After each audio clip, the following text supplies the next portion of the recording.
A grande decisão. A noite havia caído sobre Jerusalém com um manto pesado e fresco, anunciando o fim de mais um dia e o início da hora mais sombria da história. Uma lua pálida, recortada por nuvens fugidias, lançava sombras trêmulas sobre a sinuosa vereda que serpenteava o Monte das Oliveiras. Naquele silêncio quase absoluto, interrompido apenas pelo cricrilar dos grilos e o suspiro ocasional do vento, um pequeno grupo de homens caminhava em solene procissão. À frente, Jesus de Nazaré. Seus passos eram conhecidos naquele caminho. Era o seu costume, o seu refúgio, o Getsêmane, prensa de azeite. O nome, outrora um símbolo de provisão e unção, agora carregava um peso profético e aterrador. Era ali que a prensa da redenção começaria a esmagar o fruto para que o óleo da graça pudesse fluir. Os discípulos o seguiam, mas uma névoa de perplexidade e um cansaço denso, mais profundo que o físico, pesava sobre seus ombros. As palavras ditas durante a ceia ainda ecoavam em seus ouvidos, confusas e ameaçadoras. Traição, negação, partida. O coração deles era um campo de batalha entre a lealdade que juram e o medo que os assombrava. Orai para que não entreis em tentação, disse-lhes Jesus, ao chegarem à entrada do jardim. Sua voz, outrora um rio de autoridade e consolo, soava agora como um filete de água em terra ressecada, carregada de uma tristeza que eles jamais haviam testemunhado. Era um pedido, um alerta final antes do abismo. Ele, então, apartou-se deles. Apenas Pedro, Tiago e João foram convidados a ir um pouco mais adiante para o coração da sombra. E mesmo a estes, os mais próximos, ele confidenciou com uma vulnerabilidade que os deixou atônitos. A minha alma está profundamente triste, numa tristeza mortal. Fiquem aqui e vigiem comigo. E então, ele seguiu sozinho. Cada passo que dava, afastando-se deles, era um passo mais profundo em direção a uma solidão cósmica. A distância era de cerca de um tiro de pedra, mas naquele momento era como se ele estivesse cruzando o abismo que separa o eterno do temporal, o divino do humano. E ali, na solidão sagrada daquela noite, a humanidade e a divindade de Jesus entraram em agonia. Ele caiu de rosto em terra. E a terra, a mesma que suas mãos haviam moldado no princípio, recebeu o peso do Criador em agonia. Pai, suplicou, e a palavra, que sempre fluíra de seus lábios com intimidade filial, soou agora como um grito lancinante no silêncio do universo. Pai, se queres, passa de mim este cálice. O cálice não era um simples símbolo de sofrimento. Era a taça da ira santa de Deus, cheia até a borda com a imundície de todos os pecados da humanidade. De Caim a Judas, dos fariseus hipócritas aos pecadores de hoje, meus e seus. Era a taça da maldição, da separação, da morte eterna que cada um de nós merecia. Jesus, o Cordeiro sem mácula, contemplava o horror de se tornar pecado por nós. Ele, que era a própria santidade, veria o Pai, seu Pai, voltar o rosto. A comunhão eterna e perfeita seria rompida. Era uma morte antes da morte, uma agonia que transcendia os nervos e a carne, e atingia a própria essência da sua alma. Aqui vemos a humanidade de Cristo em plena exibição. Aquele que acalmara a tempestade com uma palavra, agora tremia diante da tormenta da ira divina. Aquele que ressuscitara Lázaro, agora suplicava para que a morte dele fosse evitada. Ele sentiu, com uma intensidade que nossas almas finitas jamais poderão compreender, o pavor, a angústia, a repulsa do que estava por vir. Ele não era um autômato, um mártir impassível, era um homem, e como homem, ele orou: Pai, se é possível, afasta de mim este cálice. Mas a oração não terminou ali. Aí reside o cerne de a grande decisão. A divindade, a vontade eterna que habitava nele, ergueu-se no meio da tormenta da sua humanidade. A fé venceu o medo. O amor venceu a repulsa. E as palavras que mudaram o curso da história, que ecoam através dos séculos como o fundamento de toda a verdadeira transformação, foram pronunciadas. Todavia, não se faça a minha vontade, mas a tua. Essa foi a decisão. A mudança que redimiria o mundo nasceu naquele momento, no suor e no silêncio de um jardim. Jesus sabia que tinha que enfrentar a cruz. O plano da redenção, arquitetado antes da fundação do mundo, não poderia ser alterado. Mas ele poderia ter escolhido não obedecer. 12 legiões de anjos aguardavam sua ordem. Ele poderia ter descido da cruz, como lhe desafiaram a fazer. Mas ele não o fez, porque a obediência não era uma inevitabilidade, era uma escolha, uma decisão tomada na prensa da angústia, onde a uva da sua vontade humana foi esmagada para dar lugar ao vinho puro da vontade do Pai. E em resposta a essa submissão agonizante, o céu moveu-se, e apareceu-lhe um anjo do céu, que o fortalecia. Não para tirar o cálice, mas para dar-lhe forças para bebê-lo. O conforto celestial não veio para evitar o sofrimento, mas para capacitá-lo a suportá-lo. E fortalecido por aquele ministério divino, a luta intensificou-se, e posto em agonia, orava mais intensamente. A pressão era tão colossal, a tensão entre a vontade humana e a divina tão extrema, que o seu corpo físico começou a ceder sob o peso da alma. E o seu suor tornou-se como grandes gotas de sangue que corriam até ao chão. A hematidrose, um fenômeno médico raro e real, onde o estresse extremo faz com que os capilares sanguíneos suem, rompendo-se e misturando sangue ao suor.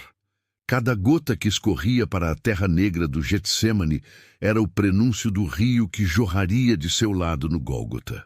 Era o suor da nossa redenção, o preço inicial da nossa paz. Enquanto o mestre travava a batalha decisiva, os seus soldados dormiam. E levantando-se da oração, veio para os seus discípulos e achou-os dormindo de tristeza. A tristeza, o esgotamento emocional, os vencera. O convite para vigiar foi sufocado pelo peso do desânimo. E quantos de nós somos assim? Jesus, com uma compaixão que sobrepujava a sua própria dor, acordou-os suavemente. Por que estáis dormindo? Levantai-vos e orai, para que não entreis em tentação. Era o mesmo alerta. A batalha que ele travava sozinho era a que eles e nós travamos diariamente. A batalha entre a nossa vontade e a de Deus, entre o conforto do sono espiritual e a vigília da obediência. Quando tomamos uma decisão, a mudança acontece. A história do Getsêmani não é apenas um relato histórico, é um espelho, é um chamado. A mesma escolha que se colocou perante Jesus no jardim, coloca-se perante cada um de nós hoje. Se você crer nesta palavra e se você tomar uma decisão a partir de agora, sua vida irá mudar. Mas você que trará essa mudança, e essa mudança afetará toda a sua vida, e a vida das pessoas ao seu redor, e a vida de sua família. A decisão de Jesus no Getsêmani mudou o cosmos. A sua decisão no seu Getsêmani pessoal mudará o seu mundo, mas eu quero te lembrar de que a mudança nunca é fácil. Ela exige o mesmo que exigiu de Cristo, rendição. Abrir mão do nosso cálice desejado, sejam nossos planos, nossos relacionamentos tóxicos, nosso orgulho, nosso pecado acariciado, e dizer com lágrimas e suor de sangue, se for preciso, não seja como eu quero, mas sim como tu queres. A mudança, ela também pode ser geográfica. Pode ser Deus te chamando para sair da sua zona de conforto, da sua Jerusalém familiar, para uma terra que Ele te mostrará. Pode ser na área sentimental, exigindo que você coloque um relacionamento no altar, confiando que Deus sabe o que é melhor, mesmo que a carne grite por outra direção. São as amizades que terminam os relacionamentos que se encerram, porque há um círculo, há um tempo para cada coisa debaixo do sol. Tudo tem o seu tempo determinado e há tempo para todo o propósito debaixo do céu. Há tempo de nascer e tempo de morrer, tempo de plantar e tempo de arrancar o que se plantou, tempo de matar e tempo de curar, tempo de derrubar e tempo de edificar, tempo de chorar e tempo de rir, tempo de prantear e tempo de dançar, tempo de espalhar pedras e tempo de ajuntar pedras, tempo de abraçar e tempo de afastar-se de abraçar, tempo de buscar e tempo de perder, tempo de guardar e tempo de lançar fora, tempo de rasgar e tempo de coser, tempo de estar calado e tempo de falar, tempo de amar e tempo de odiar, tempo de guerra e tempo de paz. O tempo de Deus para uma mudança radical na sua vida é hoje. Este é o Kairos, o tempo oportuno. Não é amanhã, não é na próxima segunda-feira, é agora. E essa decisão exige que você se comporte a partir de hoje de maneira tal que as pessoas tenham orgulho de você, tenham vontade de ser igual a você. Não por ostentação, mas por reflexo. Jesus começa seu ministério visível aos 30 anos de idade. Jesus só teve 3 anos de ministério, e em 3 anos ele mudou o mundo. Você não precisa de uma vida inteira para começar a fazer a diferença. Você precisa de uma decisão. Hoje. A mudança não tem uma agenda, uma data marcada, tipo, amanhã eu vou fazer, amanhã eu vou entregar a minha vida para Jesus, amanhã eu mudo, amanhã eu tomo uma decisão. O amanhã é a mentira mais perigosa que o diabo sussurra em nossos ouvidos. O amanhã do homem sem Deus é a eternidade no inferno. O amanhã do crente adiado é uma vida de derrotas e oportunidades perdidas. Sabe por que você não tomou uma decisão ainda? Porque não está doendo em você. Porque não dói. Porque você não sente a dor do seu irmão, a dor das pessoas. Você consegue navegar tranquilamente pelas redes sociais, vendo vidas despedaçadas pelo vício, pela depressão, pela falta de propósito, e seu coração não se parte? Não dói em você saber que a pessoa que você ama vai para o inferno? Que sua amiga de escola, ou de trabalho, ou de infância vai para o inferno se ela não entregar a vida dela para Jesus? O conforto da sua vida morna anestesiou a sua alma. Por isso há uma necessidade de vir o dia da angústia para todos nós. O dia da perda, o dia da lança no peito, a lança da angústia, a lança da falsidade, a lança da traição, a lança do abandono, a lança da fome, a lança da necessidade, a lança da enfermidade. E Deus, em sua misericórdia, às vezes permite essas lanças, não por crueldade, mas para você acordar. Acorda, tu que dormes, desperta entre os mortos. É para te fazer dobrar o joelho no teu Getsêmani particular e dizer: Pai, eu não aguento mais. Pai, sem ti eu não consigo. Eu preciso de um milagre. Eu preciso de uma mudança. Está doendo em mim, a dor está insuportável. E quando você se levanta dessa oração, dessa decisão, você se torna diferente. Você se torna sal. E o sal, no mundo físico, tem uma função peculiar. Ele produz sede. Quando você é como Jesus, quando a sua vida reflete a decisão de fazer a vontade do Pai, você para de ser insípido, sem gosto, indistinguível do mundo. Você começa a produzir sede nas pessoas. Sede de justiça, sede de felicidade verdadeira, sede de paz que excede todo o entendimento. As pessoas ao seu redor olham para você passando pelo vale e veem uma serenidade, uma força, um amor que elas não conseguem explicar. E isso provoca sede, sede de Deus. Vós sois o sal da terra, e se o sal for insípido, com que se há de salgar? Para nada mais presta, senão para se lançar fora e ser pisado pelos homens. Vós sois a luz do mundo. Não se pode esconder uma cidade edificada sobre um monte, nem se acende a candeia e se coloca debaixo do alqueire, mas no velador, e dá luz a todos que estão na casa. Assim resplandeça a vossa luz diante dos homens, para que vejam as vossas boas obras e glorifiquem a vosso Pai, que está nos céus. Essa é a consequência da decisão. Você deixa de viver para si mesmo e passa a viver para a glória do Pai. E isso levanta uma pergunta crucial, um exame de consciência inevitável. Jesus tem orgulho da pessoa que você é.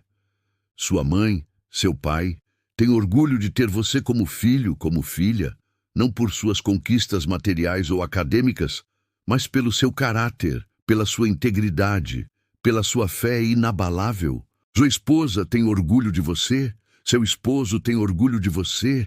Ele vê em você uma mulher que ora, que busca a Deus, que é fiel no secreto. Onde você trabalha, os colegas de trabalho querem ser como você.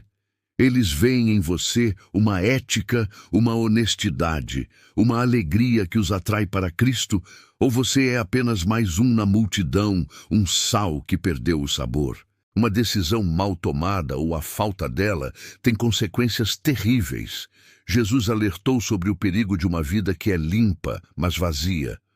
E quando o espírito imundo tem saído do homem, anda por lugares áridos buscando repouso e não o encontra. Então diz: voltarei para a minha casa de onde saí. E voltando, acha-a desocupada, varrida e adornada. Então vai e leva consigo outros 7 espíritos piores do que ele, e entrando, habitam ali. E são os últimos atos desse homem piores do que os primeiros. Você pode decidir limpar a sua vida, parar de beber, parar de fumar, parar de se envolver em certos pecados. Você varre a casa, a adorna com boas obras e uma nova rotina. Mas se você não toma a decisão de, no seu Getsêmani, encher essa casa com a presença de Cristo, com a submissão à sua vontade, você está apenas criando um vazio, e um vazio não permanece vazio por muito tempo. Os demônios voltam e trazem companhia. A última state será pior que a primeira. A decisão não é apenas sobre parar de fazer o mal, é sobre começar a fazer a vontade de Deus. Podemos aprender muitas lições valiosas com a experiência de Jesus no Getsêmani. Primeiro, Jesus nos mostra o poder inigualável da oração em tempos de dificuldade. Quando a angústia aperta, quando o cálice se apresenta à nossa frente, nossa primeira reação é frequentemente a fuga, o desespero ou a reclamação. Jesus nos ensina a levar tudo ao Pai, orar com honestidade. Pai, se for possível, afasta de mim este cálice. Derrame seu coração, mostre sua fraqueza, mas não pare aí. A oração que move o céu é a que termina em rendição. Todavia, não se faça a minha vontade, mas a tua. É na oração que a nossa vontade é alinhada com a dele, e é ali que encontramos forças para a batalha. Em segundo lugar, Jesus nos ensina a importância suprema da submissão. A cultura do mundo grita: faça a sua vontade, siga o seu coração. Mas o coração é enganoso. A grande decisão de Cristo foi contra a sua vontade humana imediata, a favor de uma vontade divina maior. Como cristãos, somos chamados a seguir este exemplo. Submeter nossos desejos, nossos planos, nossos relacionamentos, nosso futuro à vontade de Deus. Isso é contracultural. É difícil, pode ser agonizante, mas a recompensa é a paz que guarda o coração e a mente e a certeza inabalável de que estamos no centro do propósito eterno para as nossas vidas. Terceiro, e mais profundo, a experiência de Jesus no Getsêmani nos mostra a profundidade abissal do amor de Deus por nós. Deus amou tanto o mundo, você e eu, que não poupou seu próprio Filho. E o Filho amou-nos tanto que se submeteu à vontade do Pai. Ele viu o abismo, tremeu diante dele, suou gotas de sangue, mas mergulhou de cabeça por amor. Cada gota de suor sanguinolento era uma declaração: vale a pena, eles valem a pena. A cruz não foi um acidente de percurso. Ela começou a ser carregada no Getsêmani, no momento em que Jesus disse sim ao Pai. Foi uma decisão de amor. Agora, a bola está no seu campo, você está no seu jardim particular. O cálice da sua decisão está diante de você. Pode ser o cálice do perdão a quem te feriu, o cálice da restituição, o cálice do chamado ministerial, o cálice de abandonar um vício, o cálice de consagrar sua família, o cálice de dizer sim a Deus de uma vez por todas. Você pode, como Jesus fez inicialmente, orar para que ele passe. É humano, é compreensível. Mas eu te imploro, no nome daquele que suou sangue por ti, não fuja, não adie, não durma, não termine sua oração sem render-se. Ajoelhe-se, lute, sue, chore, mas levante-se decidido, diga ao Pai, não seja o que eu quero, seja o que tu queres. Porque quando você toma a grande decisão, a mudança acontece. A prensa pode doer, mas o azeite da unção fluirá. A cruz pode machucar, mas a ressurreição virá. A noite é profunda, mas a manhã da vitória está prestes a raiar. A decisão é sua, o mundo aguarda. A história da sua vida está prestes a mudar. Que seja dito de você. Se essa história tocou o seu coração, compartilhe com alguém especial e me conte nos comentários o que você achou. E aquele like é sempre muito bem-vindo e ajuda demais o canal. Até o próximo vídeo.